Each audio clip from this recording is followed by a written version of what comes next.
Okay, this hour we'll take your phone calls with Jim Mars, so get ready to let your finger do the dialing. The next hour, of course, Giorgio Tsoukalos joins us as we talk about ancient aliens on Coast to Coast AM.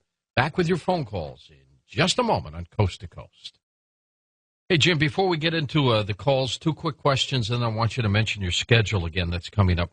One is, of everything you've investigated over these 30-plus years, has there been an area that has still frustrated you, that, you know, you feel like you're knocking your head against the wall?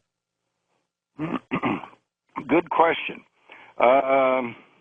Yes and no. I mean, you know, I, like everyone else, would like to know the real truth of the UFO situation, and that issue has not come to any kind of conclusion. They're still being seen, still being photographed, but of course the controversy has changed.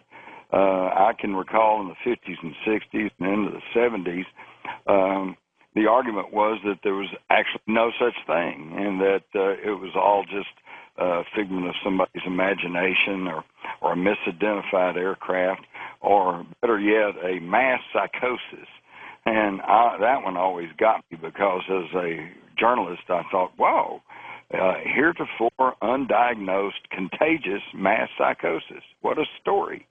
But, of course, you never hear anything about those arguments today, because with the advent of the Internet, with the advent of the camcorder and the cell phone camera, you know, you can go up on the net, you can find thousands, perhaps millions of pictures of UFOs, and of course, you cannot take a picture of a hallucination or of a psychosis. So now it's just kind of running in circles between, well, maybe they're just misidentified secret test weapons by the government or something, but that can't hold true either, because, George, as you and most of your listeners are aware, you know, the reports of these flying objects go back through history. In fact, you can go back to the Bible, with Ezekiel and his fiery wheel flying through the sky. Ooh, sounds like a UFO, doesn't it?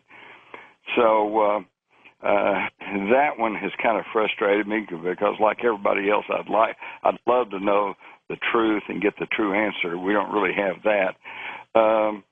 Others, like the Kennedy assassination, we still don't know precisely who did what, who passed the money, who precisely pulled the triggers.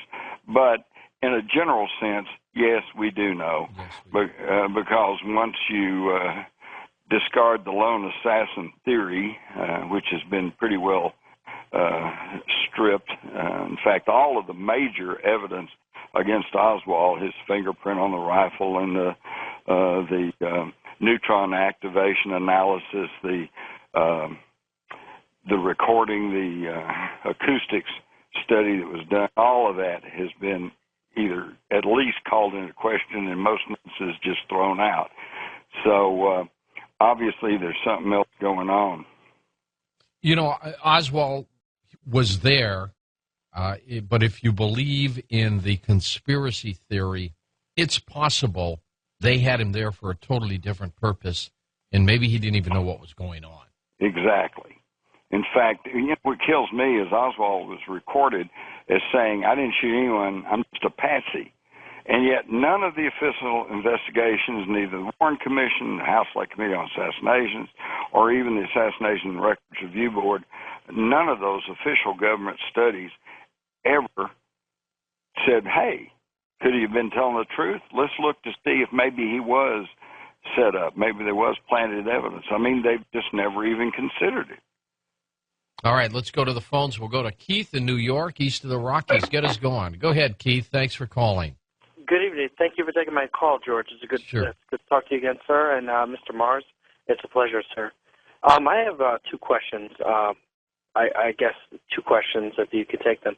My first question is, why would,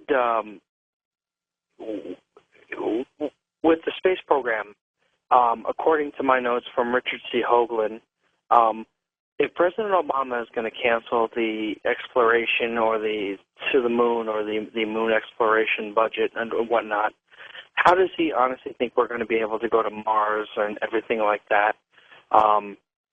if we can't research and look into the moon that's right outside of our atmosphere, how are we going to be able to go out to Mars? And secondly, the issue with full disclosure, and the government coming forward, and some experts saying that President Obama is going to be the one who comes and makes an announcement about full disclosure. And I figured, since this is a conspiracy show, that I would bring this up. Mm-hmm. If this man can't produce a birth certificate, to prove that he's a citizen, how are we going to take him seriously? Both in my opinion, and with everything that has gone on so far, with his national security ideas and his birth certificate issues. How is he going to be the one who comes out with the full disclosure? And is anybody going to be able to take that seriously? Well, let's let him react to it, Keith. But let me just very quickly say, as strange as the birth certificate story, it's really a non-issue when it comes to this election that's coming up and his presidency. I mean, WorldNet Daily has smashed away at it, but I would believe that the major media just doesn't care about the story, doesn't want to investigate it. And like UFOs, right? Yeah, it's the same thing. And most of the people who voted for President Obama, they don't believe it, and it's just a non-issue. Now, what's so bizarre about it is that if it's possible, I'll put that in quotes because I really don't know, but if it's possible that he wasn't born in Hawaii and was indeed born in Kenya, the fact that nobody's investigating it governmentally is bizarre, isn't it?